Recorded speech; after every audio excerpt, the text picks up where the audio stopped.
ये करके दिखाना। फट 15 कल ही मैंने समझाया। Yes sir. Hmm.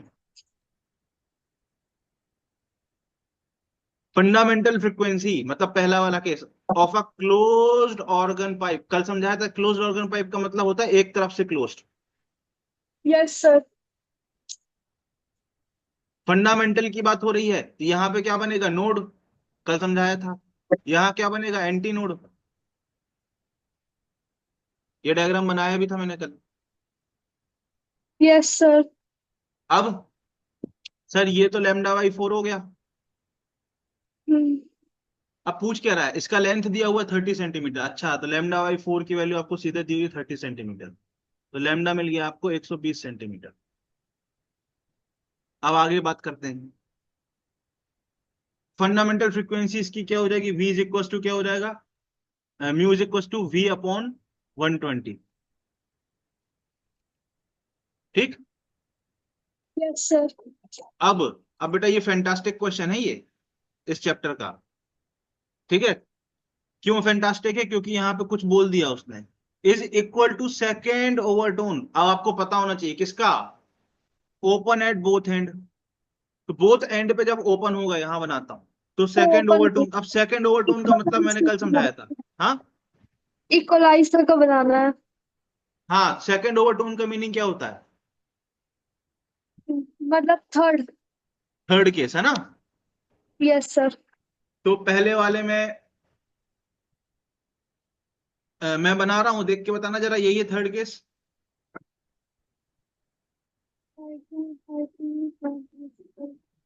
Yes sir. देख लो भाई, थोड़ा डायग्राम गंदा बना है क्योंकि ये जो मैं यूजुअल सॉफ्टवेयर यूज करता हूँ वो वाला नहीं है सॉफ्टवेयर। बताओ। ओ। Yes sir. यही है थर्ड केस। हाँ। क्या यही सेकेंड ओवरटोन है। Yes sir. अब ये lambda by 4, lambda by 2, lambda by 2, lambda by 4 कितना हो गया ये, कल मैंने लिखा भी था 3 लैम्डा बाई 2। Yes sir. तो 3 लैम्डा बाई 2, ठीक है, इज इक्वल टू एल। मान लेते हैं इसकी लेंथ एल है, तो लैम्डा की वैल्यू क्या हो जाएगी, 2l/3। तो म्यू टू की वैल्यू क्या हो जाएगी, v अपॉन, और ये दोनों क्या है, बराबर है, तो v से v कैंसिल हो गया, तो 2l/3 की वैल्यू क्या आ गई, 120।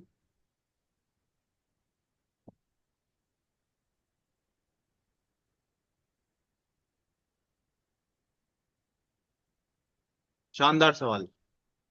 इस टॉपिक का ये एक अच्छा सवाल है नीट के लेवल पे, क्योंकि कंसेप्चुअल जिसको अंडरस्टैंडिंग होगी वही कर पाएगा, जिसको पता होगा कि सेकंड ओवरटोन मतलब क्या, क्लोज्ड ऑर्गन पाइप मतलब क्या, ओपन ऑर्गन पाइप मतलब क्या, लेंथ कैसे दिखते हैं, डायग्राम कैसा होता है, सब कुछ जिसको पता होगा वही कर पाएगा इस सवाल को। जिसको एक भी पॉइंट मिसिंग होगा ना बीच का, वो नहीं कर पाएगा। हाँ। ठीक है। मतलब जो लोग फॉर्मूला लिखवा देते ना एक पेज में, वो नहीं कर पाएंगे। The magnet of a magnetic moment M is rotated through angle 360 degree in a magnetic field B. Work done will be 0। Yes sir.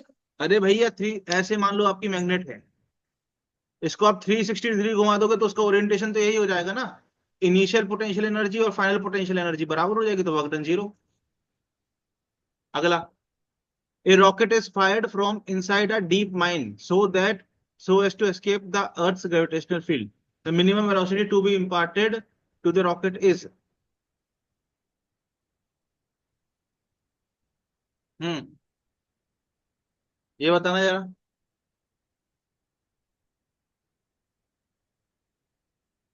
इसको ए सोचते हैं। हाँ। ए ए ए। ये कैसे, किस लॉजिक से। हम्म। अब रॉकेट को ऊपर हम्म। Inspired from.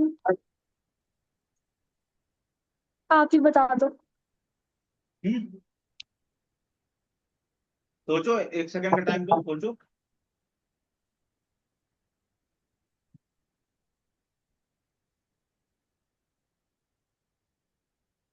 Just take a moment and think about it ना।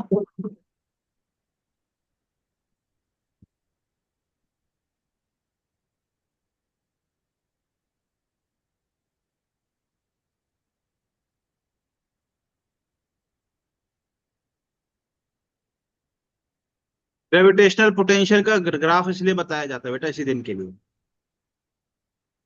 अभी बना रहा हूँ ग्राफ, आपके दिमाग में क्या आना चाहिए, ग्राफ आना चाहिए। ठीक है, क्या आपने ऐसा ग्राफ देखा है?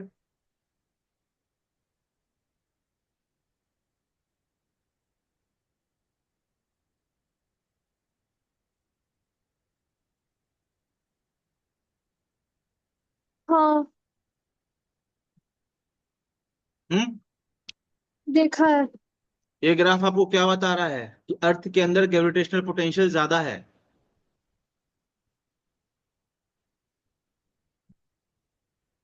अगर ग्रेविटेशनल पोटेंशियल ज्यादा है तो आपको वर्क ज्यादा करना पड़ेगा उसको एस्केप करवाने के लिए। अरे यार, क्या आपको दिख रहा है ये वैल्यू ज्यादा है मैग्नीट्यूड? Yes sir. अगर ज्यादा है तो भाई पोटेंशियल ज्यादा है तो एनर्जी क्या होता है, मास इनटू पोटेंशियल। सर तो मैंने भी तो यही बोला था ना। लॉजिक नहीं आप समझ पाए ना, आपने तुक्का मारा था। मैंने मैंने तुक्का नहीं मारा था, मैंने भी अपने मन में कुछ इस टाइप का लॉजिक सोचा था, एग्जैक्ट नहीं लेकिन इसी टाइप का कुछ। ठीक है, सोचा था तो वेरी गुड, तब सही है। ठीक है, यस सर। अगला क्या बोल रहा है, ratio of amplitude of magnetic field, ratio of amplitude of magnetic field, magnetic field, अच्छा मैग्नेटिक फील्ड मतलब B naught, to amplitude of electric field मतलब E naught, for an electromagnetic equal to, अच्छा मतलब आपसे पूछा जा रहा है B naught upon E naught की वैल्यू। सर ये तो वन अपॉन सी हो जाएगा क्योंकि E naught upon B naught क्या होता है, सी होता है। Yes sir. सर ये reciprocal to speed of light है। और एक चीज और बता देता हूँ, ये किसके बराबर होता है, one upon under root of, ये ध्यान रखना। ठीक है, yes sir. Yes next, sir. A hammer weighing इतना KG strikes the head of nail इतना, ड्राइव्स इतना इम्पल्स। इम्पल्स क्या होता है, change in momentum. Yes sir. Sir hammer आया टकराया रेस्ट पर आ गया तो चेंज इन मोमेंटम क्या हो जाएगा, P final minus P initial. ये तो जीरो हो गया तो minus P initial. Initial momentum कितना है, 4 × 3 12। चेंज इन मोमेंटम कितना हो गया, 12। इससे कोई लेना देना नहीं इस सवाल का, एक्स्ट्रा डेटा है। समझ पाए कि नहीं? Yes sir. अगला, हाँ, in a certain double slit, in a certain double slit experimental arrangement interference fringes of width, अच्छा फ्रिंज विड्थ दी हुई है ना, मतलब बीटा की वैल्यू बोल रहा है 1.2 mm है। बीटा क्या डी आ होता है, गया। बीटा क्या होता है, lambda capital D by small D, है ना। ठीक, yes sir. Observe when light of इतना इज यूज्ड, अच्छा इसके लिए लाइट लैम्डा हो रहा है 4000 यूज, ठीक है। कीपिंग सेटअप अनअल्टर्ड, अच्छा लैम्डा चेंज कर दिया।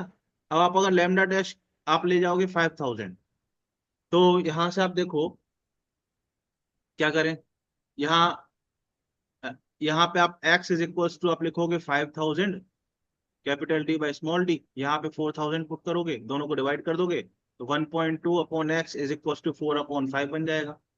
x की वैल्यू क्या आ जाएगा, 1.5। यानी डी आ गया। टी टी, आज ठीक है। मैंने सेम पेपर क्वेश्चन बनाया था इसलिए मेरे से बन गया। हाँ, ये एक अच्छा सवाल है, ठीक है। फ्रिंज विड्थ क्या होती है, लैम्डा डी बाई डी। अगला, यस। ये फ्रिंज विड्थ सब ये सब मैंने पढ़ाया क्लास में बहुत डिटेल में, और इस पे ये तो कुछ भी नहीं है, इससे बहुत अच्छे अच्छे सवाल मैंने कराए हैं। टेम्परेचर, हाँ ये करके दिखाओ जरा। Temperature of 200 gram of water to be raised from 10 to 80, अच्छा तो हमें हीट कितनी चाहिए, 200 इंटू 80 इंटू 80 - 10, इतना चाहिए क्या, यस सर। इतना कैलोरी चाहिए। आगे बढ़ते हैं, the mass of steam, steam का मतलब 100 ना, तो m इंटू एल वी,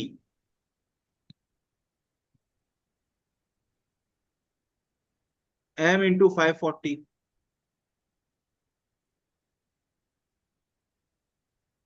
अब 7 8 जा 56 होता है। Yes sir. नहीं यार, एक जीरो से एक जीरो काटो पहले। अब क्या करें? 1120 बाय 54 226।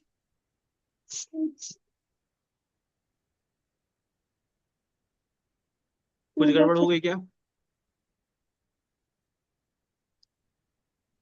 नहीं, गड़बड़ तो नहीं लग रही मुझे। ये 80 ही होता है ना? हाँ, यस ही होता है। 200 इंटू 80 इंटू 10 से 80 जा रहा है तो 80 माइनस 10 हो गया ना, 70। Yes sir. अब एल वी की वैल्यू 540 ही होती हाँ। है ना?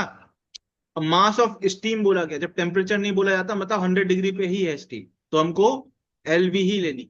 राइट? नहीं हाँ। नहीं, गलती की है ना यार। एक मिनट, एक मिनट। स्टीम 80 तक जाएगी ना, क्योंकि फाइनल टेम्परेचर तो 80 चाहिए ना। हाँ। पकड़ में आया क्या गलती कर रहे हैं हम लोग? अरे 100 पे स्टीम है, मान लेते हैं एम मास की स्टीम आप ले रहे हो, तो एम इंटू एल वी लोगे, ये तो हमको 100 पे वाटर मिल गया, प्लस एम इंटू 80 इंटू 100 - 80 करोगे कि नहीं? अरे फाइनल टेम्परेचर तो 80 चाहिए ना सिस्टम का। Yes sir. अरे समझ में आया क्या गलती कर रहे थे? हम्म। हाँ। Yes sir. ये बराबर होगा किसके, इसके? आप जरा कैलकुलेट करके बताओ कितना आएगा, जीरो के कैंसिल करो। 8 2 16, ये कितना हो जाएगा? एम इंटू 54 + 16 कितना होता है? 70।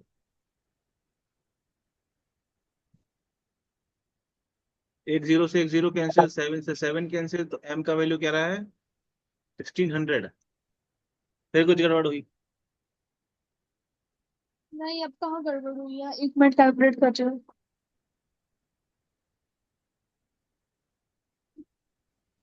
नहीं, आंसर तो नहीं आ रहा। क्या? ऐसे करने से आंसर तो नहीं आ रहा है कोई भी। कैलकुलेशन सही है ना अपनी? 960। मैंने भी कैलकुलेट किया तो मेरा भी आंसर नहीं आया ये वाला करने से। इसको लास्ट में करेंगे। इसको लास्ट में करेंगे, देखते हैं ना, अटकना नहीं है अपन को।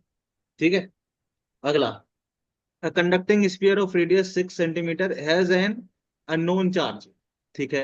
इलेक्ट्रिक फील्ड एट इतना फ्रॉम सेंटर इज इतना। तो आसान है।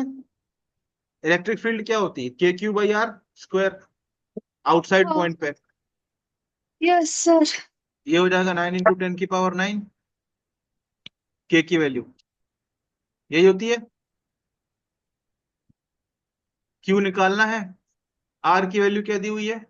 आर की वैल्यू ये लोगे, सेंटर से डिस्टेंस लिया जाता है 0.1। बोलो। Yes sir. अब यहां से काटो 3 बार। ठीक है। तो Q की वैल्यू क्या आ गई?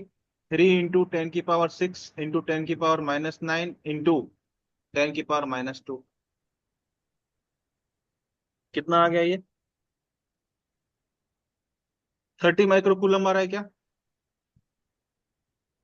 हाँ। ठीक है, समझ आया क्या किया मैंने? Yes sir. अगला क्वेश्चन पढ़ो जरा। Transfer displacement of a string fixed at both and will be ये। अब ये क्या है? कि स्टैंडिंग वेव है। क्या है ये? Standing wave. स्टैंडिंग वेव की इक्वेशन है। X and Y in metre, T in second, length of string is 2 metre, its mass is इतना, what is tension in the string? अच्छा, क्या मैंने ऐसा सवाल कल कराया था? सर सीधे सीधे वेलोसिटी निकाल सकते हैं ना, ω/k करके।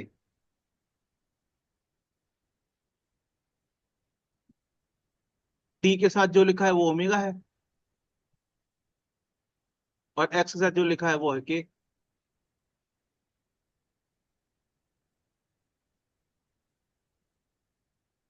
ये तो 100 आ गया। अब अगर ये इतना है तो हमको, फिर हमने कल ये भी बताया था, तो यहां से हमने कल डी निकलवाया था। बोलो। यस। कल मैंने ऐसा फॉर्मेट पे सवाल कराया था आपको। हाँ। म्यू की वैल्यू कितनी दी है? 10⁻²100।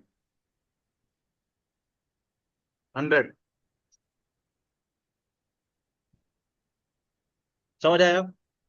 Yes sir. ठीक है। एक्स के साथ जो लिखा होता है वो होता है के, टी के साथ जो लिखा होता है ओमेगा। अगला, the average degree of freedom per molecule of a gas is 6, मतलब एफ की वैल्यू दी हुई है 6। It performs 20 joule of work when it expands at constant pressure. Heat absorbed by the gas is।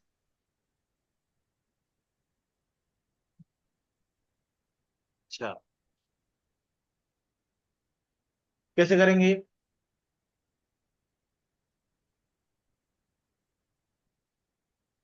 बोलो, बोलो भाई।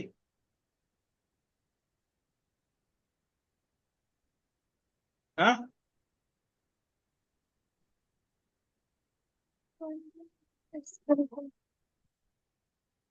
हाँ, बोलो बोलो बोलो। सर, एफ के टर्म्स में सीपी बताया था आपने? अरे बताया था कि नहीं? हाँ। बताया था। Yes sir. यहां से आप 6 पुट करोगे तो क्या हमको 4 आर मिल जाएगा सीपी? Yes sir. अब क्या बोल रहा है कि work done 20 joule. Work done क्या है? 20 जूल है। ठीक है। अच्छा, कैसा कैसा है? कांस्टेंट प्रेशर है, तो क्यू की वैल्यू क्या होती है? NCP delta T. Yes sir. ठीक है, एनसीपी डेल्टा टी। और यू की वैल्यू क्या होती है? NCB delta T. राइट। और सीपी माइनस सीवी की वैल्यू क्या होगी? आर। Yes sir. अच्छा, हमको बोलना हीट एब्जॉर्ब बताना है, तो हीट एब्जॉर्ब कैसे निकालें? हमको हीट एब्जॉर्ब मतलब क्यू की वैल्यू बतानी है। ठीक है। अब देखो, क्यू इज इक्वल टू क्या होता है? You plus W. Yes W की सर। वैल्यू क्या हो जाएगी? Q minus you. Yes sir. Q में से यू हटाएंगे तो क्या हो जाएगा? एन आर डेल्टा टी बन जाएगा कि नहीं? Yes sir. तो एन आर डेल्टा टी की वैल्यू हमको 20 दी है, तो हमको यहाँ से डेल्टा टी की वैल्यू क्या मिल जाएगी? 20/एन आर। Yes sir. अगर ये मिल गया तो क्यू यहाँ पुट कर दो। एन डेल्टा टी की जगह क्या पुट कर दोगे? 20/एन आर। और सीपी की जगह क्या पुट कर दोगे? 4 R. Right. Yes sir.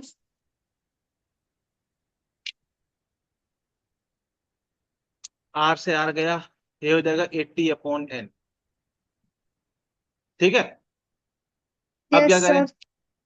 Sir, Q की वैल्यू तो 80/n आई। जब कभी भी, अब इसमें कितने मोल हैं गैस के तो बताया ही नहीं क्वेश्चन में। हाँ। तो जब भी ऐसा हो, जब मोल नहीं बताया हो, तो हम एन की वैल्यू क्या लेते हैं? 1। ठीक है, तो हमारे पास आंसर क्या रहेगा? 2। समझ में आया कि नहीं? सर एक बार फिर बता दीजिए। फिर से बताऊं? हाँ।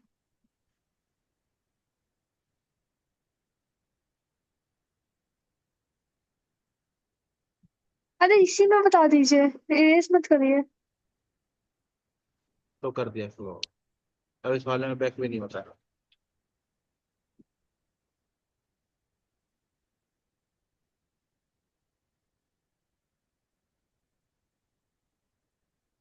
चलो, देखो डिग्री ऑफ फ्रीडम है 6। ठीक है। अब सीपी की वैल्यू क्या होती है? 1 + F/2 × R। हाँ। इसमें 6 पुट करो तो ये 4 R आ जाएगा। Yes sir. अब यहां से हमको क्या बोल रहा है कि वर्क डन दिया हुआ है, ठीक है।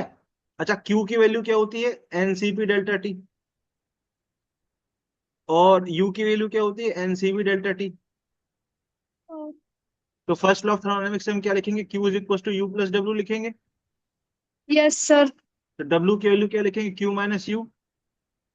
हाँ। डब्ल्यू हमको दिया है 20, क्यू माइनस यू, इन दोनों को माइनस करो जरा, तो ये क्या बन जाएगा, CP minus CV into delta T. Yes sir. Sir ये तो हमारे पास सीपी माइनस सीवी तो आर होता है,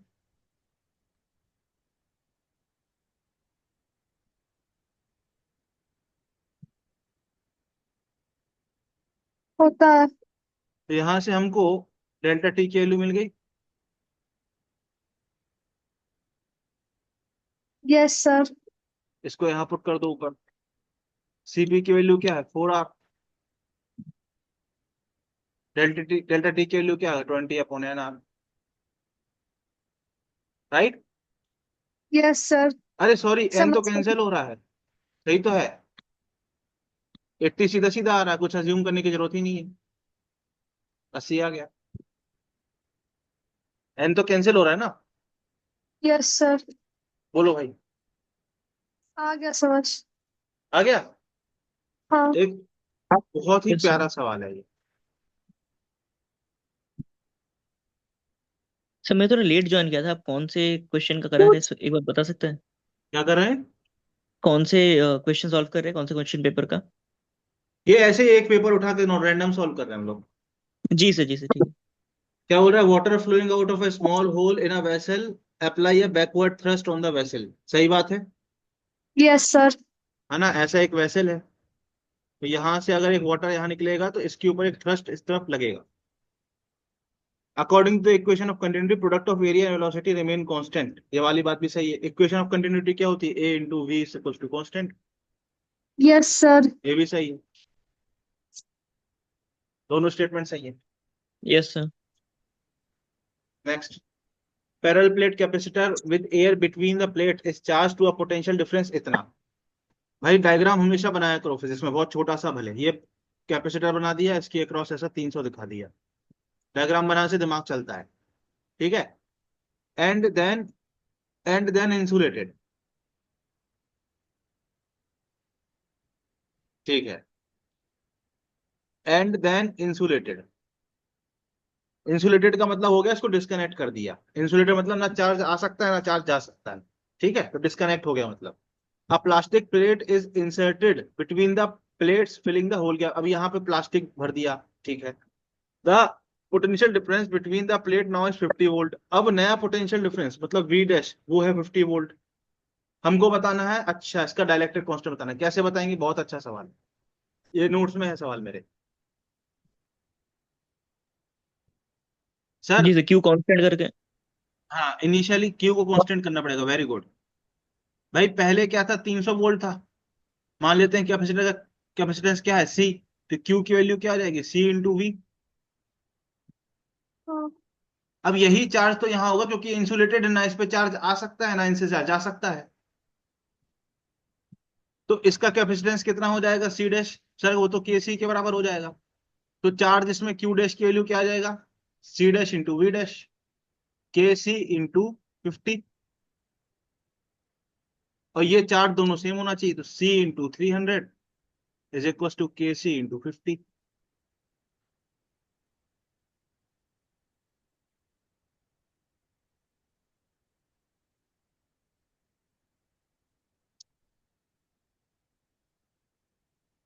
बोलो भाई। Yes sir. यस हाँ, सर। Yes sir. ये समझ आया। हाँ। आगे सर। अगला क्या बोल रहा है, two ends of a metallic rod are maintained इतना। अच्छा, एक मेटेलिक रॉड ऐसे बना ली, इसका एक एंड है 110 पे,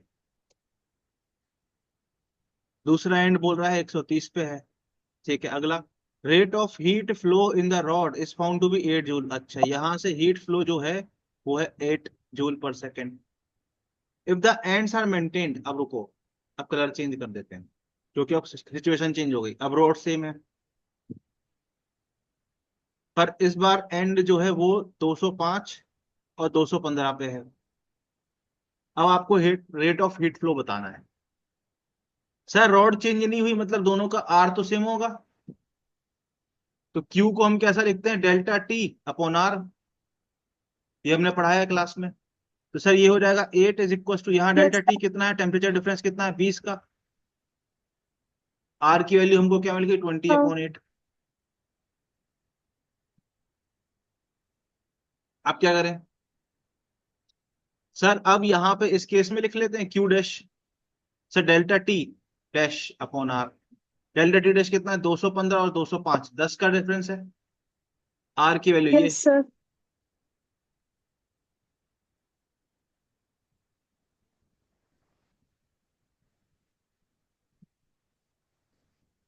इंट्यूशन बच्चों का क्या कहेगा, ये टेम्परेचर बढ़ा दिया दोनों तरफ का, तो क्यू बढ़ जाना चाहिए, तो तुक्का मारने वाला बच्चा क्या करेगा, 8 से बड़े आंसर को तुक्का मारेगा, 16 या 32 तुक्का मार देगा, एक्चुअल में आंसर 4 है।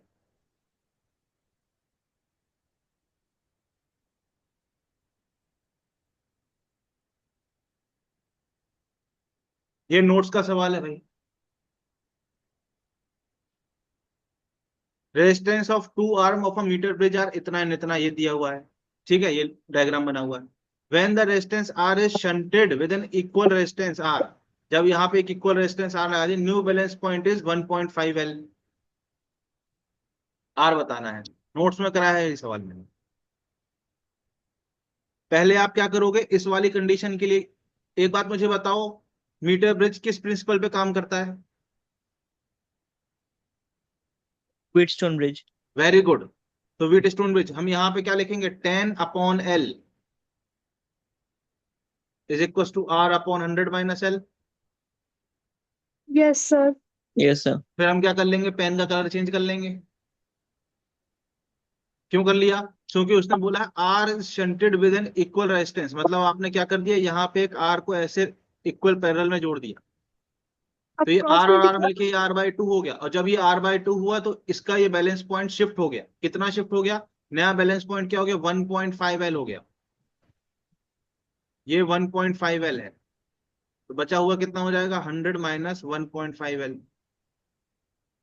तो हमारे पास क्या आ जाएगा, 10 upon 1.5 L is equal to r/2 whole upon 100 - 1.5 L.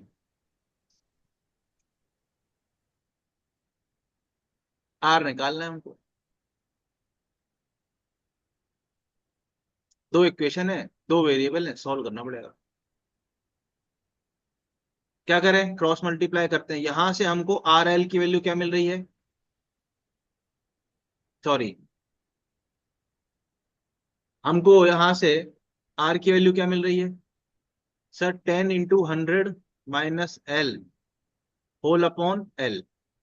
इसको यहां पुट कर देते हैं, कलर चेंज कर लेते हैं, ठीक है, तो यहां पुट करते हैं, तो हमको क्या मिल जाएगा, 10 into 100 minus 1.5 L whole upon 1.5 L is equals to 1/2 into R की वैल्यू आ जाएगी 10 into 100 minus L upon L.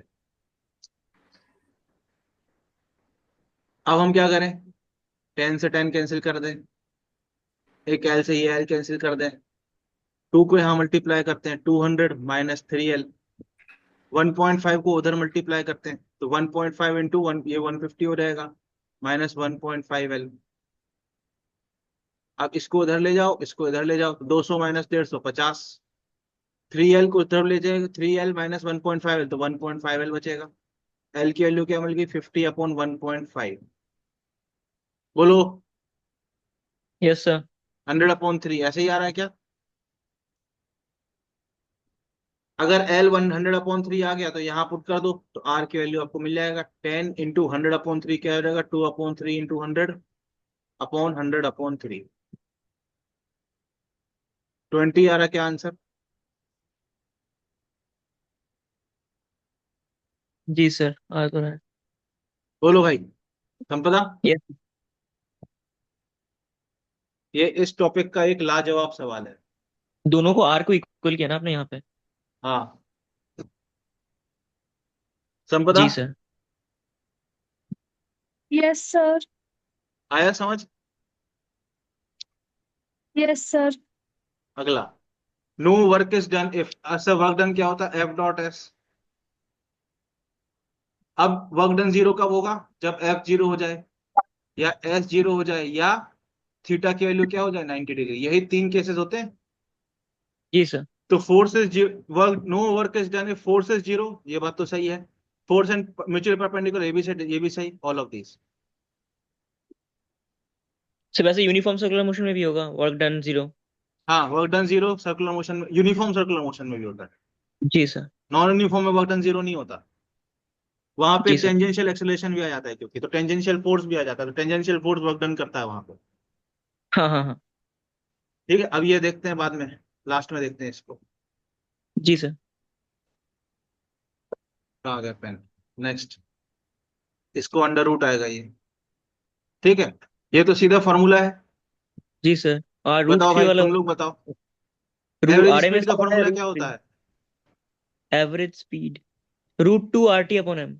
एक मिनट, ये मिटाओ, यहाँ पे रूट थ्री ऑल दिया। हाँ, एवरेज स्पीड क्या होता है? Root two R T upon M. R M S होता है root three R T upon M. R M S most होता है, प्रोबेबल है हाँ ये होता है मोस्ट प्रोबेबल आर एम मेरे एस हिसाब से, एट ये बाई होता पाई। है ना? हाँ, और मीन स्क्वायर स्पीड, मतलब रूट नहीं लगेगा, हाँ तो उससे थर्ड ही होगा वो मीन डी का स्क्वायर थ्री। स्पीड, हाँ ये आ जाएगा यहाँ में। तो क्या आ रहा है? 4 1 2 3, ये सिर्फ डी का फोर है। थर्ड 2 3 1 लिखा है भाई। थर्ड होगा। थर्ड होगा फिर। डी का नहीं, डी का थ्री है ना, तो सेकंड होगा।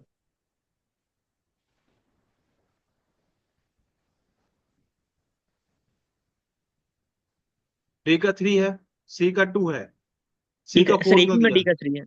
हाँ अच्छा सी का टू है।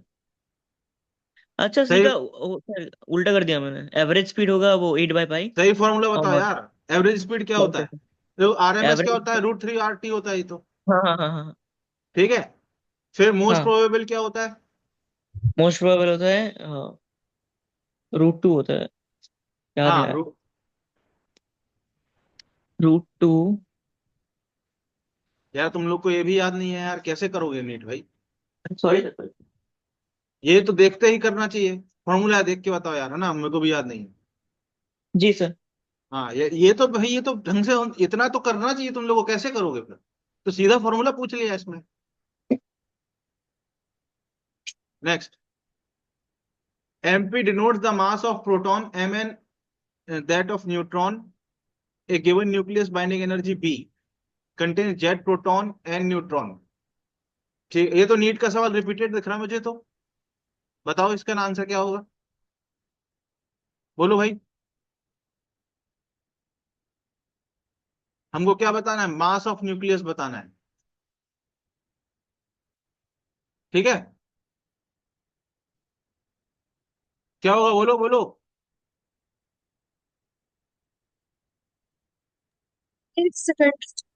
हाँ,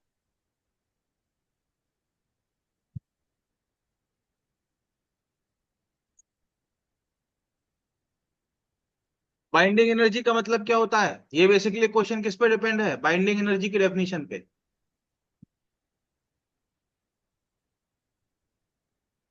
व्हाट इज बाइंडिंग एनर्जी? बोलो।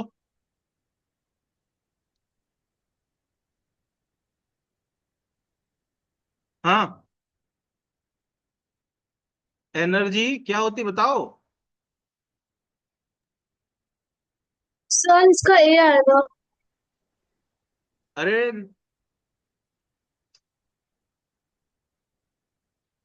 डेफिनेशन बताओ binding energy. Energy released while forming the nucleus, जब कोई न्यूक्लियस बनता है तो उस समय जो एनर्जी रिलीज होती है उसको कहते हैं बाइंडिंग एनर्जी। तो ये ए है इसका आंसर। क्यों ए है? क्योंकि ये एनर्जी क्या हुई? रिलीज हुई है। तो बाइंडिंग एनर्जी बी रिलीज होगी तो उसके करस्पॉन्डिंग मास कितना बन जाएगा? बी अपॉन सी स्क्वायर। तो ये मास कम होना चाहिए क्योंकि एनर्जी रिलीज हो रही है, इसलिए माइनस ही आया। Yes sir. प्लस क्यों नहीं आया, उसका मतलब समझना पड़ेगा आपको। Why not plus? Because energy released while forming the nucleus होता है बाइंडिंग एनर्जी। ये नीट का पीवाई क्यू है। अगला, इसको छोड़ो, इसको भी लास्ट में देखते हैं। चलो अगला, ये क्या है, ये बताओ। ये तो हमने अभी 2 दिन पहले किया सवाल, रिपीट हो गया ये तो। फट से कैलकुलेट कर दो। मैंने बताया था ना यहाँ मिली एम्पियर का ध्यान रखना उस सवाल में, याद आया? Yes sir. यस ये सर। एग्जैक्टली यही सवाल अभी किया, कैसे? V R M S, I R M S, cos phi. V R M S लिखो जरा, 200/√2। आई आर एम एस कितना हो जाएगा? 160/√2। कॉस फाई की वैल्यू कॉस पाई/3। अब यहाँ मिली एम्पियर है तो 10⁻³ भी आएगा। सर। हाँ,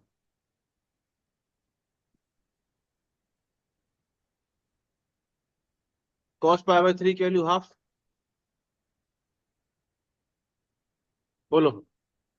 ई हुआ क्या? हाँ सी सी हाँ। हाँ, ठीक है। अगला, ये कैसे करेंगे? A long solenoid of radius इतना इतना टर्न्स पर एमएम, ठीक है, एंड इतना करंट। अच्छा अच्छा, ये खत्म, खत्म, टाटा बाय बाय, फिनिश। अरे बी की वैल्यू आपको सीधे पता ना, μ0 Ni। अब बस वैल्यू ध्यान से रखनी है। आई की वैल्यू आपको क्या दी हुई है? 2 एम्पियर, ठीक है। एन की वैल्यू आपको क्या दी हुई है? 150 टर्न्स पर एमएम। इसको मीटर में कन्वर्ट करना पड़ेगा, तो 150 इंटू 10⁻³ पर मीटर। पुट कर दो वैल्यू, तो μ0 × 2। μ0 की वैल्यू कितनी होती है?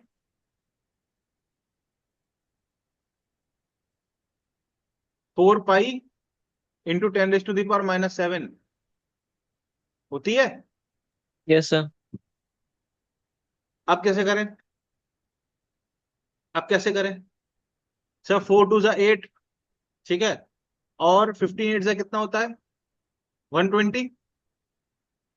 58 सर। हाँ, यस सर। 120 होता है ना। Yes 15 sir. to 8। तो ये हो जाएगा 120 इतना pi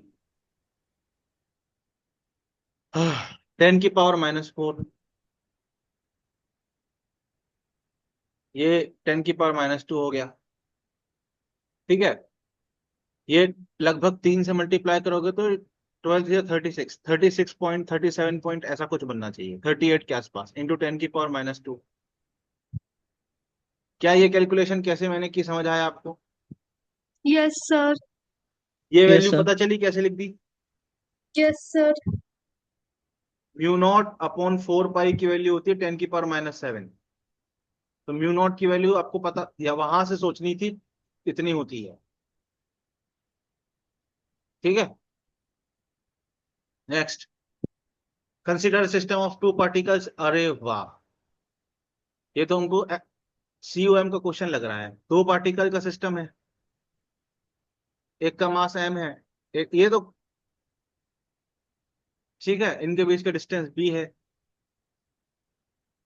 by what distance would the particle 5 mass move? अच्छा, m is push toward the centre. नहीं, इनके बीच का कोई डिस्टेंस है, ठीक है।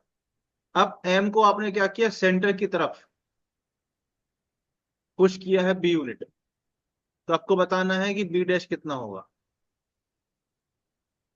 ठीक है। इनिशियल सेंटर मान लेते हैं, इनका लेंथ क्या है? l है, इनका l दूरी पर है, तो ये 0,0 पे है इनिशियली, तो ये कहां पर हो जाएगा? l,0 पे।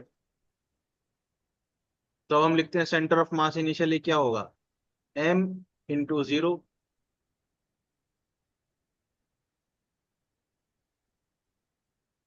अब फाइनली जब हमने इसको b पे भेज दिया तो ये क्या हो जाएगा? b,0। ये क्या हो जाएगा? l - b',0। तो फाइनल सेंटर ऑफ मास क्या हो जाएगा? m × b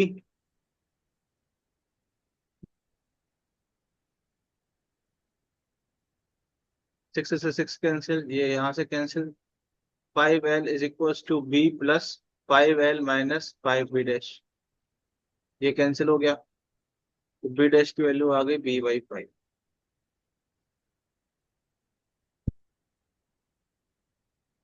बोलो। सर।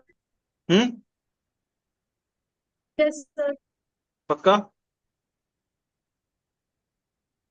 पक्का? ये नोट्स में कराया यस मैंने सर। ऐसा सवाल, थ्योरम जब पढ़ाया था अभी कुछ दिन पहले। Next, in a hypothetical Bohr orbit, the mass of electron is made 4 times. The energy of first orbit will be, mass of electron is made 4 times. Yeah.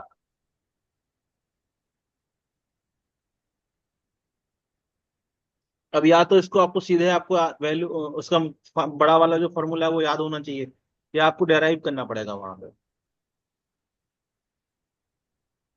ठीक है, तो इसको यस लास्ट में सर। देखते हैं फिर। अगला, in case of elastic collision the time of impact, ठीक है, total momentum of colliding bodies decreases at the time of impact, momentum decrease नहीं होगा, गलत। Total kinetic energy decreases, total kinetic energy decreases, हाँ ये सही बात है, ये भी समझाऊंगा कैसे। इंक्रीजेस, गलत। Total kinetic energy is conserve, ये भी गलत। जब एक बॉल ये है, दूसरी बॉल ये है, ये इससे जाके इलास्टिक कोलिजन कर रही है, जब ये कोलाइड करेगी पहली बॉल दूसरी बॉल से, तो इनमें क्या होगा, डिफॉर्मेशन होगा, और कुछ काइनेटिक एनर्जी डिफॉर्मेशन की वजह से पोटेंशियल एनर्जी के फॉर्म में कन्वर्ट हो जाएगी at the time of contact. तो जो काइनेटिक एनर्जी होगी इस केस में, इस समय पर, वो इनिशियल काइनेटिक एनर्जी से कुछ कम होगी। जो डिफरेंस है इस काइनेटिक एनर्जी का, वो पोटेंशियल एनर्जी के फॉर्म में कंजर्व होगा। आपने इसको, इस केस को इस पर न्यूमेरिकल भी करते हैं कि मान लो ये एक ब्लॉक है, ये दूसरा ब्लॉक है जिसपे एक स्प्रिंग लगी हुई है, अब ये ब्लॉक जाके इससे टकरा रहा है, तो क्या होगा, एक ऐसा मोमेंट आएगा जब ये दोनों किससे सेम वेलोसिटी से मूव कर रहे होंगे, वी डैश, वहां पे वेलोसिटी क्या हो जाती है, कम हो जाती है, और कुछ एनर्जी इस पोटेंशियल एनर्जी, स्प्रिंग की पोटेंशियल एनर्जी के फॉर्म में कन्वर्ट हो जाती है। याद है? Yes sir. Yes sir. मान लेते हैं इनिशियल काइनेटिक एनर्जी 10 जूल लेके वो आ रहा है, तो इस केस में क्या होगा, मान लीजिए 3 जूल स्प्रिंग में आ गई, तो 7 जूल काइनेटिक एनर्जी ही रहेगी, एनर्जी का लॉस नहीं हो रहा है। उस मोमेंट पे जब कांटेक्ट है, जब कांटेक्ट है, उस मोमेंट पे कुछ काइनेटिक एनर्जी पोटेंशियल एनर्जी में कन्वर्ट हो जाती है। इस पे न्यूमेरिकल भी कराए जाते हैं, मैंने कराए हैं न्यूमेरिकल, जब सेंटर वो पढ़ा रहा था कोलिजन। ये HCV में दिया हुआ है पूरा कंसेप्ट, और इस पे न्यूमेरिकल भी कराया जाता है, तो आंसर इसका क्या हो जाएगा, बी। ये फैंटास्टिक क्वेश्चन है, क्योंकि 99% बच्चा इसको गलत करेगा। आपको समझ आया मैंने क्या बोल दिया? Yes sir.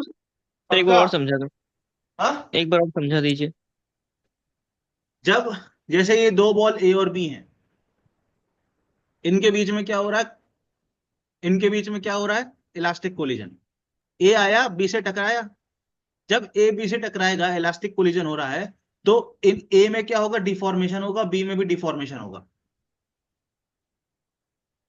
Yes deformation sir. जब होगा तो डिफॉर्मेशन की वजह से कुछ एनर्जी पोटेंशियल एनर्जी में कन्वर्ट हो जाएगी। तो ओके सर। मान लेते हैं यहाँ 10 जूल काइनेटिक एनर्जी वो लेकर आया था, तो इधर पे ये दोनों साथ में मूव कर रहे होंगे कुछ वी डैश से, यस तो सर। ये वाली काइनेटिक एनर्जी कम होगी इनिशियल काइनेटिक एनर्जी से, और जो एनर्जी कम है वो कहाँ चली गई, पोटेंशियल एनर्जी के पास चली गई। फिर जब ये जी दोनों एक, डिफॉर्मेटी के बाद। जब ये दोनों एक दूसरे से सेपरेट होंगे, तो ये पोटेंशियल एनर्जी दोबारा काइनेटिक एनर्जी में कन्वर्ट हो जाएगी। जी सर, हाँ हाँ। इसको स्प्रिंग वाले कंसेप्ट से समझाते हैं, आपको याद होगा। जब जी सर। स्प्रिंग स्प्रिंग में आप क्या निकालते हो, मैक्सिमम कंप्रेशन निकालते हो, जी सर। याद है? यस सर, याद है। अगला, when an unpolarized light of intensity I naught is incident on a polarizing sheet, ये एक polarizing sheet है, यहाँ पे I naught आया, तो मैंने आपको बताया था I naught by 2 हो जाता है. The intensity of light which does not get transmitted, कौन सी इंटेंसिटी ट्रांसमिटेड नहीं हुई, I naught by 2 निकल गई, मतलब I naught by 2 रह गई, खत्म. अगला, the period of moon's rotation around the earth is nearly 29 days, ठीक है. Moon mass were fourfold its present value and all other things remain unchanged, the period of moon rotation will be, अगर moon का मास 4 गुना हो जाता, अच्छा कैसे करेंगे?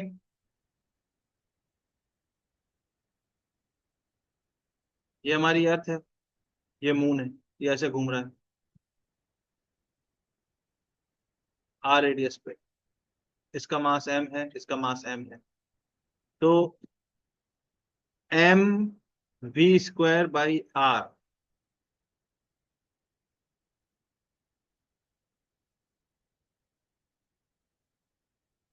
सही? Yes sir. पक्का? हाँ. सर, हम्म, सही बात है, यस सर, एकदम पक्की बात. जी सर, ये इतनी वेलोसिटी से जा रहा है, कुछ गलत तो नहीं किया? नो हाँ. सर, अब यहाँ देखो v तो स्मॉल m पे डिपेंड ही नहीं कर रहा, मतलब मून का मास बढ़े घटे उससे कोई मतलब ही नहीं है.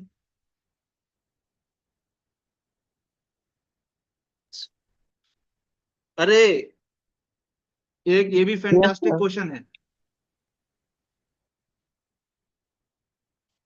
समझ में आया क्या हो गया? जी सर, स्मॉल m पे तो डिपेंड ही नहीं कर रहा, यस उसको सर. तो उसको बढ़ाओगे घटाओगे उससे तो कोई फर्क ही नहीं पड़ेगा. अरे टाइम पीरियड को कैसे लिखोगे आप, टाइम पीरियड क्या आएगा सर, 2 πr/v आएगा, यस सर. ऐसा आएगा कि नहीं आएगा टाइम पीरियड? Yes sir. यही तो टाइम पीरियड आएगा. अब इस टाइम पीरियड में स्मॉल m का टर्म ही नहीं है, तो मून के मास को बढ़ाने या घटाने से कोई फर्क नहीं पड़ेगा. हाँ उल्टा हो जाता, अगर बोलता कि अर्थ का मास हमने बढ़ा दिया तब फर्क पड़ता, क्योंकि इसमें कैपिटल M का टर्म है, समझे? यस सर, अगर सवाल में ये बोलता कि अर्थ का मास आधा कर दिया या अर्थ का मास 4 गुना कर दिया, तो टाइम पीरियड क्या हो जाता, आधा हो जाता. यस सर, ठीक है, ये मेरे नोट्स का सवाल है, कराया मैंने क्लास में, करके दिखाओ इसको. क्या मैंने एग्जैक्टली यही ग्राफ कराया था सॉल्व, बताओ? सर. हाँ यस सर, करवाया था आपने. एग्जैक्टली यही ग्राफ था कि नहीं था? हाँ. आरएमएस वैल्यू निकालनी है, कैसे निकालोगे बताओ?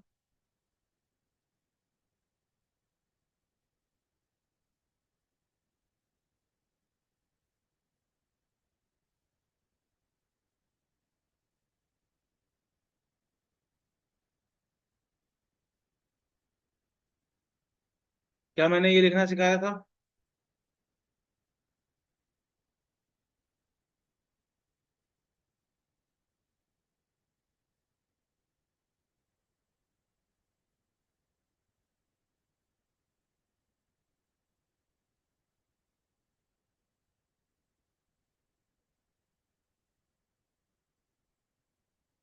बोलो भाई.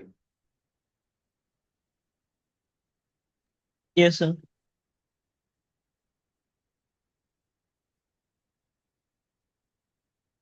बोलते जाना, ये कितना हो जाएगा?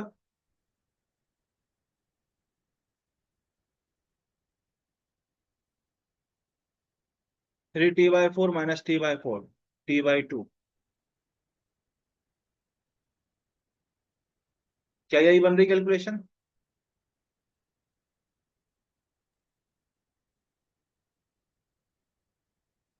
कितना आ गया ये 3T/4। फाइनल आंसर क्या आ जाएगा, V0 बाहर।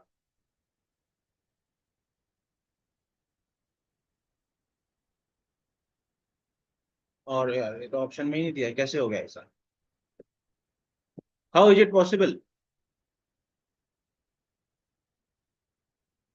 सॉरी, 3T/4 माइनस T/2 होता है T/4। My bad.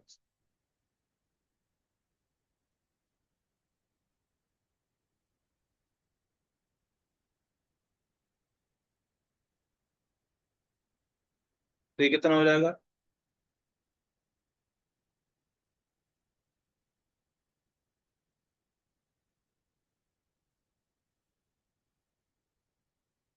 क्या यही आ रहा है। Yes sir. क्या मैंने ये सिखाया था यस सर। एसी पढ़ाते समय। Yes sir. Yes sir. अगला, current sensitivity of moving coil galvanometer is इतना, and its voltage sensitivity is इतना, resistance of the galvanometer is.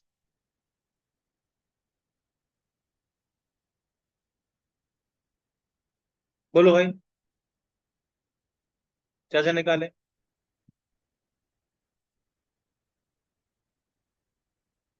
हम्म,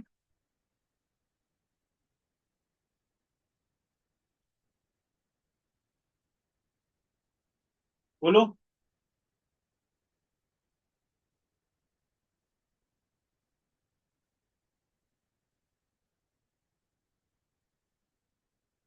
बोलो। ये नहीं आता मुझे। मुझे भी नहीं आता। अरे मेरे बालकों, कहाँ गया मेरा पेन, पेन ही गायब हो गया मेरा लिखने वाला। हम्म, अरे यार भाई, आपको क्या बोल रहा है, रेजिस्टेंस पूछ रहा है वो। रेजिस्टेंस क्या होता है।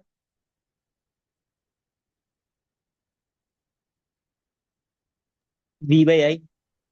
हाँ, V/I। हाँ V/I है ना। जी अब सर। एक मिनट, अपने पास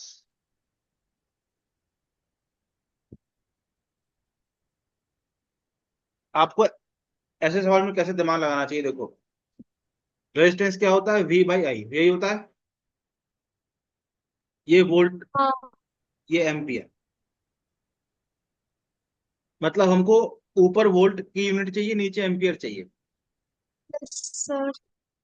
तो क्या मैं यस सर।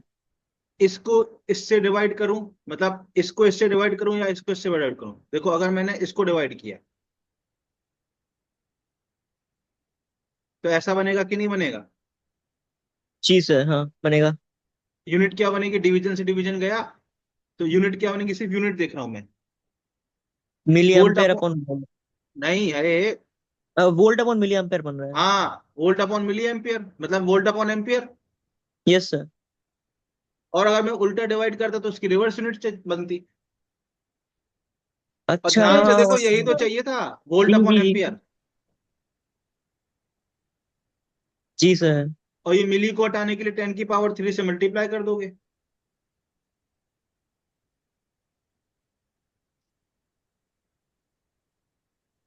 अरे। अरे भाई, करंट सेंसिटिविटी क्या होती है नहीं पता, कोई बात नहीं। वोल्टेज सेंसिटिविटी क्या होती है नहीं पता, कोई बात नहीं, पर हमें इतना तो पता है ना कि रेजिस्टेंस का यूनिट क्या होता है। Yes sir. रेजिस्टेंस का यूनिट क्या होता है, वोल्ट अपॉन एम्पियर। जी सर, हाँ हाँ हाँ।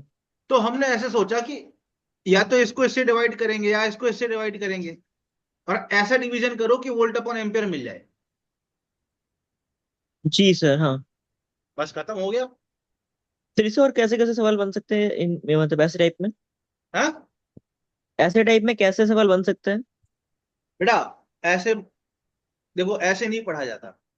जैसे कोई क्वेश्चन है उसमें मान लो आपने कोई ट्रिक सीखी तो उस ट्रिक को दिमाग में, अब कैसे कैसे है बनने को तो कुछ भी बन सकता है। फिर वो करंट सेंसिटिविटी के फॉर्मूले को उठा के भी पूछ सकता है फिर तो वो। जी सर, सर ठीक है। आपको एक कंसेप्ट से आपको ये सीखना है कि हम इसमें क्या नया सोच सकते हैं, कैसे सोच सकते हैं, कैसे सोचा, जी सर। ये सीखो इस सवाल से। बनने को तो भाई फिर करंट सेंसिटिविटी के ऊपर सवाल बन सकता है, वोल्टेज सेंसिटिविटी के ऊपर बन सकता है, फिर तो उसके डिटेल्ड थ्योरी के ऊपर कैसा भी सवाल बन सकता है, फिर तो कोई लिमिट नहीं ना बनने की, फिर तो तुम थ्योरी के अंदर चले गए ना। जी सर। पर मान लो आपने ये सर टॉपिक नहीं भी पढ़ा था और एग्जाम में ये टॉपिक मिल गया, तो आपका दिमाग ऐसे काम करना चाहिए कि अरे रेजिस्टेंस पूछ रहा है, मतलब वोल्टेज अपॉन एम्पियर चाहिए, मतलब हम ऐसा डिवीजन करें कि हमको वोल्टेज अपॉन एम्पियर मिल जाए। जी यस सर। सर। अगर मान लो कोई बच्चा गलती हाँ से जी, ऐसा लिख, टाइम लग गया। मान लो कोई बच्चा अगर ऐसे लिख देता, तो वोल्टेज अपॉन ये क्या बनता, मिली एम्पियर अपॉन वोल्टेज बनता, ये उल्टा बन जाता तो ये कैंसिल हो जाता, उसको रिवर्स करके लिख लेता वो। ठीक है, नेक्स्ट। हाँ भाई, ये कैसे होगा?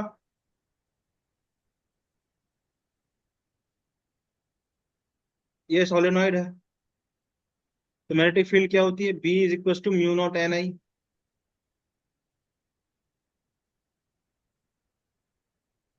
ठीक है, अब मैग्नेटिक फ्लक्स क्या होता है फिर?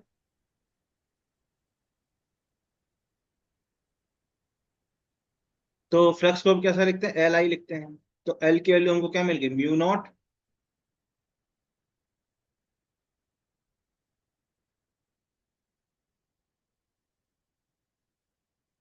बताओ। Yes sir. हाँ, अगर आपको फॉर्मूला डायरेक्ट याद है तो बहुत अच्छी बात है, मुझे याद नहीं है तो मैं 3 लाइन में लिख लेता हूँ।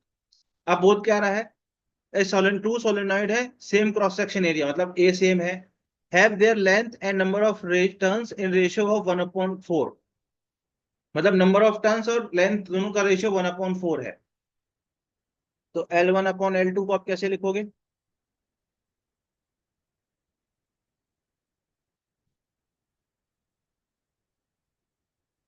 अरे भैया, अरे भैया,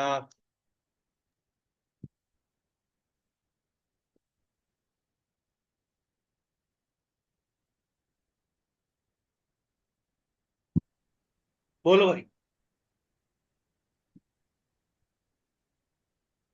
बोलो यार।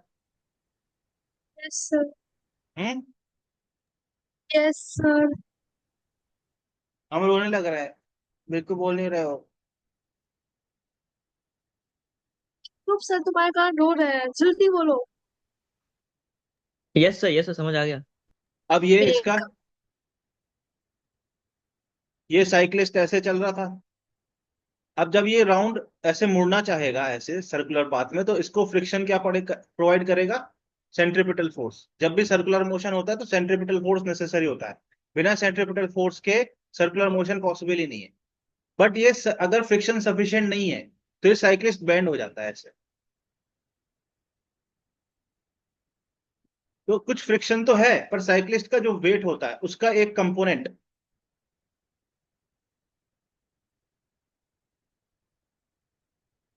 भी क्या प्रोवाइड करने लगता है, सेंट्रीपिटल फोर्स। बोलो। Yes sir. Yes sir. तो यहाँ पे आंसर क्या होगा, फोर्स। यस, बोलो। ये मैंने कहाँ यस पढ़ाया है, सर। सर्कुलर मोशन चैप्टर में पढ़ाया है, इसके न्यूमेरिकल भी कराए हैं। Yes sir. ठीक है, next. A circular group of area इतना कैरिंग अ करंट इतना हेल्ड एट अ प्लेन, अच्छा, अच्छा,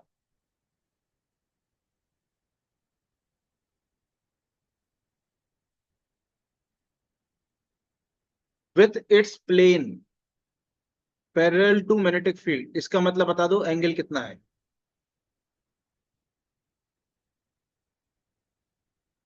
ये वर्ड इंपॉर्टेंट है।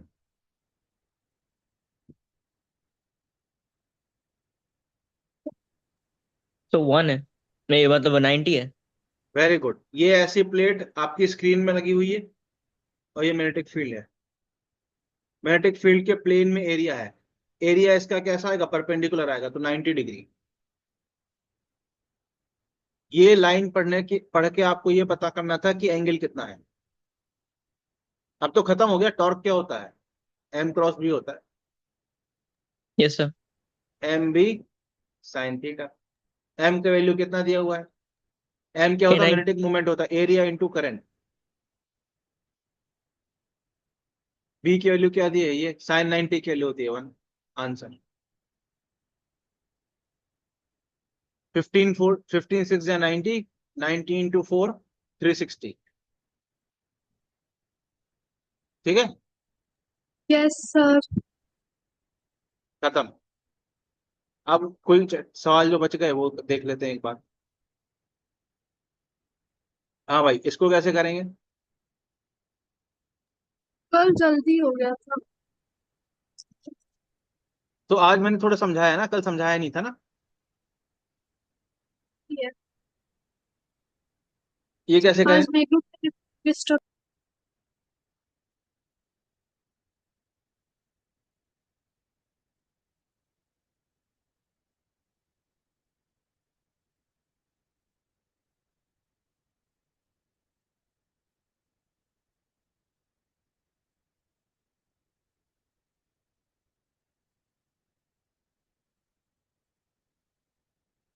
कैसे करें बोलो यार।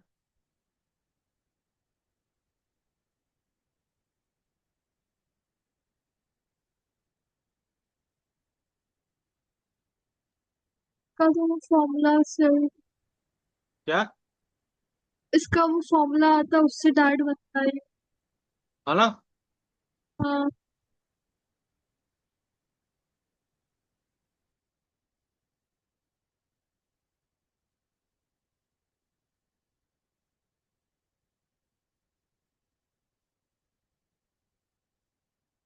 सर काइनेटिक एनर्जी क्यों इक्वेट कर रहे हैं यहाँ पे? एक मिनट रुक जाओ यार। क्या बोल रहे हो बेटा? सर काइनेटिक एनर्जी क्यों कर रहे हैं हम इस पे इक्वेट? काइनेटिक एनर्जी नहीं, M V square by R. ठीक है, जी सर। ये सही लिखा है। जी सर। तो यहां से वी स्क्वायर की वैल्यू क्या मिलेगी? के इंटू जेड ई, ये मिलेगी। Yes sir. है ना? अब अच्छा, सर, हाँ, सर एक और फॉर्मूला होता है ना, -13.6 into Z square by N square, वो इधर नहीं लग सकता? नहीं ना। क्यों? इसमें जेड और एन का डिपेंडेंस दिख रहा है। ठीक बोल है। रहा है mass of electron made 4 times. यहाँ मास ऑफ इलेक्ट्रॉन का टर्म गायब है। एक्चुअल में वो टर्म इसके अंदर छुपा हुआ है। अभी मैंने नेट पे खोला है, एक्चुअल फॉर्मूला ये होता है।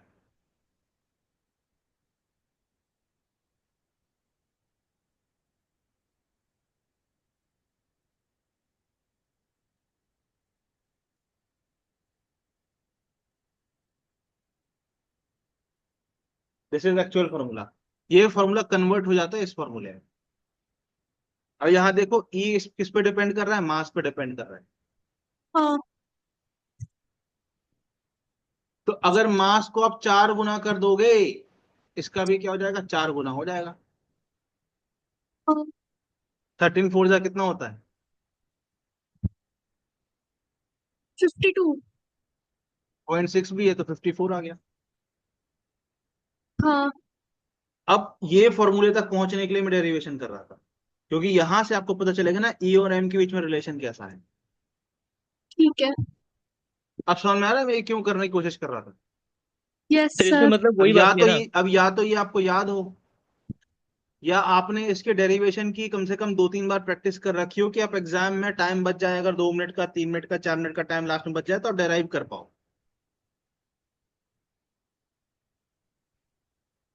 समझ पा रहे हो कि नहीं? Yes sir. समझ पा रहे हैं। हाँ। समझ रहे हैं। अब ये वाला कैसे करोगे?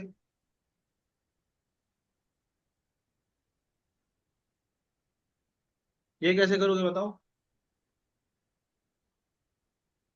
ये नैंड गेट है। हाँ, ये नैंड गेट होगा। ये कौन पहले सा में ए गेट है बार बोलो? है, नैंड गेट है। हाँ, ए बार और ठीक बी है, बार का ये भी नैंड पॉजिटिव। गेट है और ये भी नैंड है। ये कौन सा है? नॉर। नॉर। अब क्या करें? अब सेट ट्रुथ टेबल बना लेते हैं, क्योंकि हमको तो यही आता है सर भाई। नैंड गेट है। सर डायरेक्ट ही कर सकते हैं ना यहाँ पे। हाँ, डायरेक्ट आता है तो अच्छी बात है, नहीं आता तो मैं बता रहा हूँ, 0 0 0 1 1 0 1 1। ठीक है, अब यहाँ जीरो डाला तो यहाँ 0 0 पहुंचा। अब नैंड गेट में जब आप 0 0 डालोगे तो आपको आउटपुट क्या मिलेगा? 1 मिलेगा। यस। और यहाँ जीरो डाला तो यहाँ 0 0 पहुंचा तो यहाँ भी 1 मिला। अब नॉर गेट में 1 1 डालोगे तो क्या मिलेगा? 0 मिलेगा। फिर 0 1 डाला, यहाँ 0 डाला तो यहाँ 1, और यहाँ 1 डालोगे तो 1 1। नैंड गेट में 1 1 डालोगे तो क्या मिलेगा? जीरो 0। जीरो। 1 1 डालोगे तो 0 मिलेगा। और 1 0 आएगा नॉर गेट में तो क्या मिलेगा? 0 मिलेगा। Yes sir. अब 1 1 डालो, यहाँ 1 यहाँ 1। नैंड गेट में 1 1 डालोगे तो क्या मिलेगा? 0। ये भी 0। Yes sir. और नॉर गेट में 0 0 डालोगे तो क्या मिलेगा? 0। सब 0 आ गया क्या? नहीं सर, लास्ट में जीरो कैसे आएगा? वन वन डाल के जीरो जीरो आएगा। तो वहां पे जीरो प्लस जीरो, उसके बाद फिर से एक चेंज होगा तो वन आएगा। नॉट है वहां पे एक मतलब, ये नॉर नॉर गेट। गेट है ना? हाँ, एक और वहां पे पॉजिटिव मतलब वन हो जाएगा अच्छा, 0 0 लास्ट में में। 1 होगा ना यहाँ पर, हाँ सॉरी। ये सही तो है। वन वन में वन होगा। हाँ सॉरी, 1 1 में 1 होगा ना यहाँ पर। जी सर। अब ये कौन सा गेट का लॉजिक गेट हो गया बताओ? 1 1 में एंड 1। गेट का। हम्म, एंड गेट का। ये एंड गेट का हो गया। ठीक है। सर नैंड और नॉट को यूनिवर्सल गेट कहते हैं ना? हाँ, ये तो आप फॉर्मूला देखना। ये कैसे करें?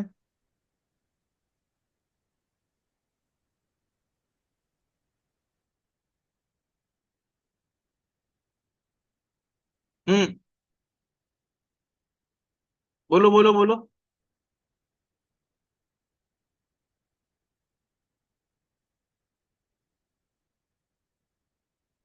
हाँ,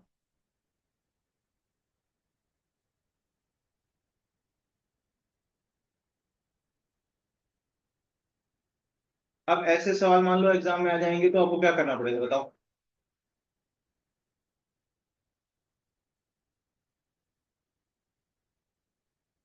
क्या हो गया?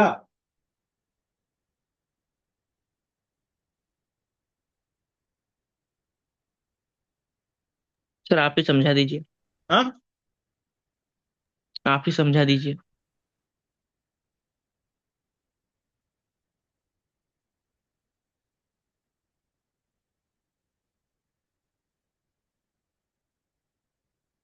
क्या बोल रहा है? Focused for distant vision. ठीक है।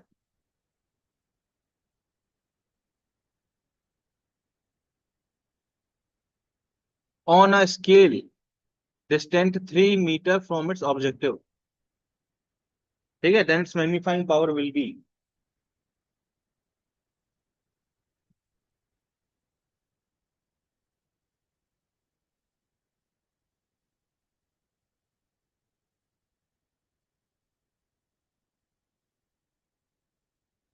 कहना क्या चाह रहा है ये?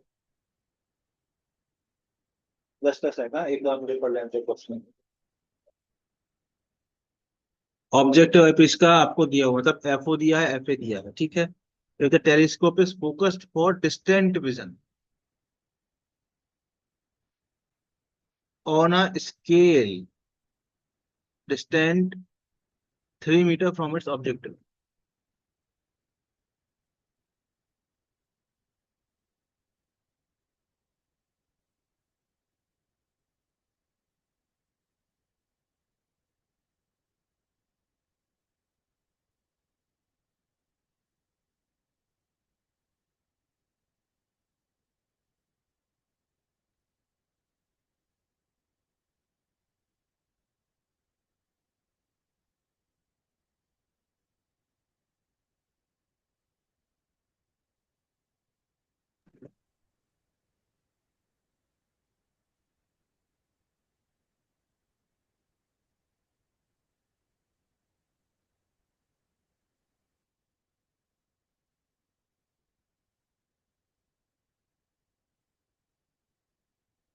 देखो मैग्नीफाइंग जो पावर होती है ना बेटा, उसके दो फॉर्मूले होते हैं। एक तो होता है F O upon F E, और एक होता है F O upon F E 1 + F E upon D. यही होता है। Yes sir. अब ये फॉर्मूला कब इंप्लीमेंट होता है, पहला वाला, अगर आपको याद हो, जब ऑब्जेक्ट कहाँ हो, इन्फिनिटी पे। Yes sir. ठीक है। Yes sir. यहाँ तो ऑब्जेक्ट रखा है 3 मीटर पे, मतलब ये 3 मीटर आपको ये बताना चाह रहा है कि ये इन्फिनिटी पे नहीं है। जी सर। तो ये फॉर्मूला लगाना है हमको। अब यहां से देखो एफ ओ का वैल्यू क्या है बेटा, एफ ओ क्या है, what is F O, objective का एफ ओ 60 है। 50 centimetre. Yes sir. F E क्या है, 5। Yes sir. एफ ई क्या है, 5। FE 5 है। अब ना यार, ये जो 3 मीटर है ना, ऐसा कोई काम नहीं था सिवाय ये कि ये आपको बताए। अब जो डी होता है ना, वो पॉइंट ऑफ डिस्टेंट विजन होता है। इसको डी की वैल्यू जो होती है ना, 25 होती है। जिस आई के लिए वो होता है। आई के लिए होता है। हाँ हाँ। इस क्वेश्चन का ना ये इंपॉर्टेंट पॉइंट है मेरे हिसाब से, ये अंडरस्टैंडिंग होना। मैं ये सोचने में, मुझे 1 मिनट सोचना क्यों पड़ गया, क्योंकि मैं 3 को देख के कंफ्यूज हो गया कि 3 क्यों दिया है। 3 इसलिए दिया है क्योंकि वो बताना चाहता है कि इन्फिनिटी वाला फॉर्मूला नहीं लगाना है। अच्छा हाँ हाँ हाँ। अब यहाँ डी की जगह 25 डालना जरा। अरे संपदा को कुछ नहीं समझ में आया। संपदा बोल रही है कि ये जो आदमी है पकाता है जो हमको डेली। संपदा, यस सर। हाँ यस कितना भी बोल पकाए, दिया सर। हाँ कितना पकाएगा ये आदमी जो है। है ना 60, बहुत। ये कितना हो गया, 6/5। यही बन रहा है क्या। अब ये कितना हो गया बेटा, यस सर। 72/5 तो ये 60, 5 12 60 75 14.4। 16 पॉइंट समथिंग बन रहा है क्या। 14.4 बन रहा है सर। सॉरी सॉरी, हाँ 14 5 जो 70 होता है ना। हाँ हाँ। हाँ 14 पॉइंट समथिंग बन रहा है क्या। जी सर। हाँ, ये फैंटास्टिक क्वेश्चन है ये भी। क्यों, क्योंकि आपको इसमें दो चीजें सोचनी थी। पहली, इस 3 मीटर को पकड़ के आपको ये सोचना था कि ये इन्फिनिटी पे ऑब्जेक्ट नहीं है, मतलब ये फॉर्मूला यूज होना है। फिर जी सर। आपको ये पता होना चाहिए कि डी का वैल्यू 25 लेना होता है, अगर क्वेश्चन में नहीं दिया है तो। जी सर। ये ह्यूमन यूज आई कर के रहा लिए, है। ये ह्यूमन आई के लिए होता है फॉर्मूला। ये ह्यूमन आई के लिए वैल्यू होती है। जी सर, उसके पास हम देख नहीं पाते फोकस करके ठीक से। हाँ, तो एफ ओ एफ ही दिया है, डी की वैल्यू 25 लेनी थी, वैल्यू पुट करो, आंसर।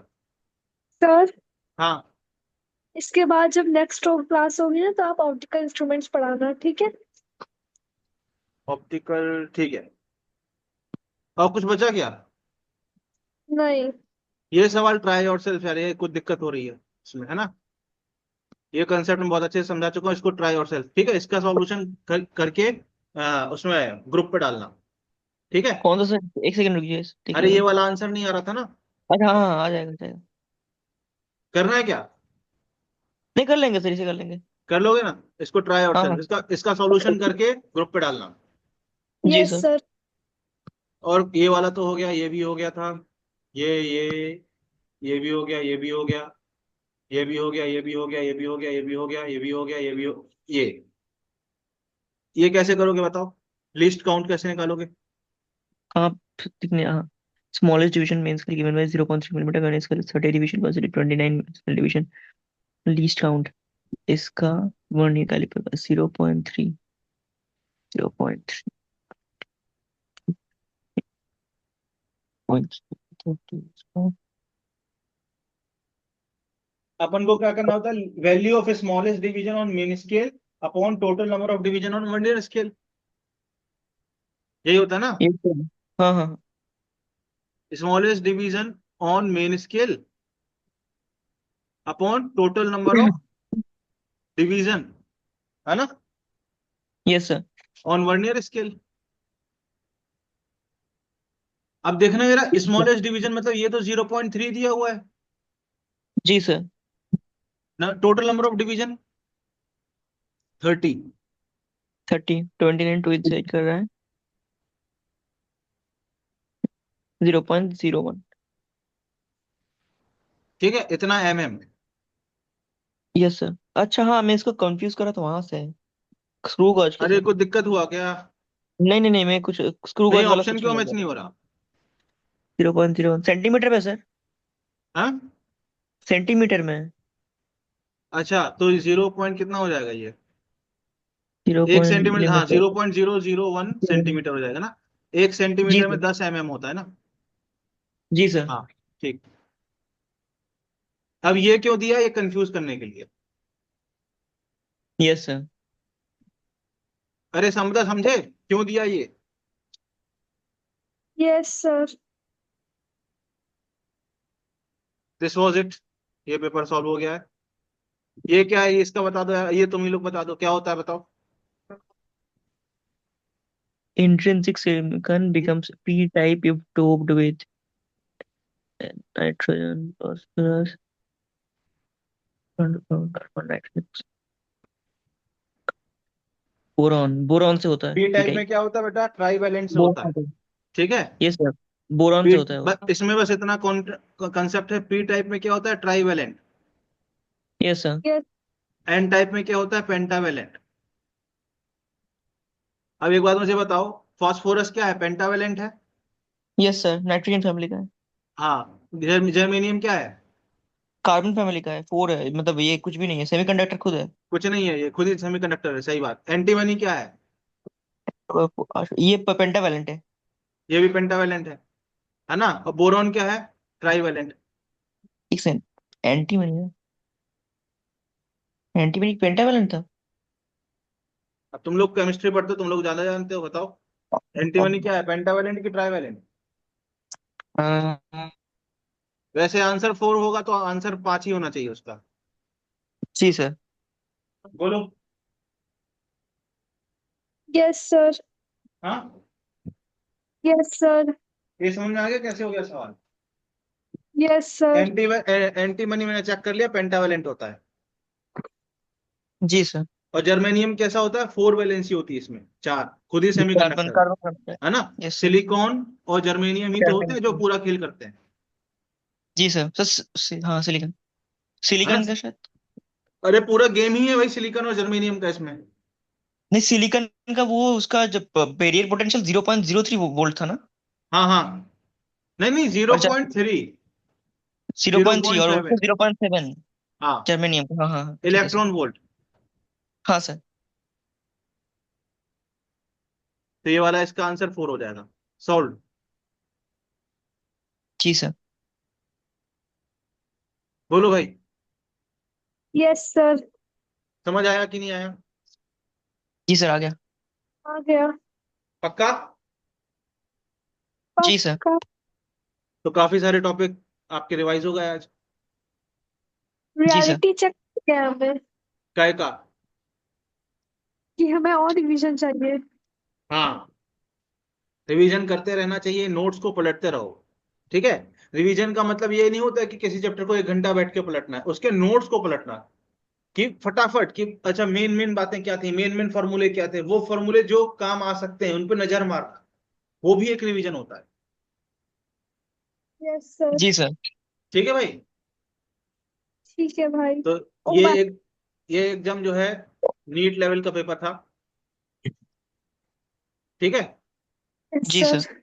हाँ, ऐसा ही पेपर आपको मिलेगा एग्जाम में।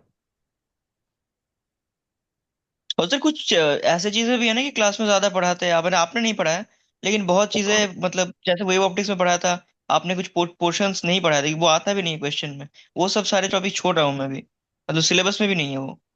अच्छा, हाँ हाँ बिल्कुल, जो सिलेबस में नहीं है उसको आप छोड़ सकते हो। ठीक है। जी जी। हाँ सर। अब कुछ पढ़ना है कि अब रहने दें? सर पढ़ा सकता है। बोलो संपदा, क्या पढ़ना है? अभी तो मेरा कुछ पढ़ने का मन नहीं कर रहा सर है। वो वाला पोर्शन समझा दीजिएगा एक बार, वो गैल्वेनोमीटर को वोल्टमीटर और एमीटर में कन्वर्ट करना। अच्छा, जी सर। ठीक।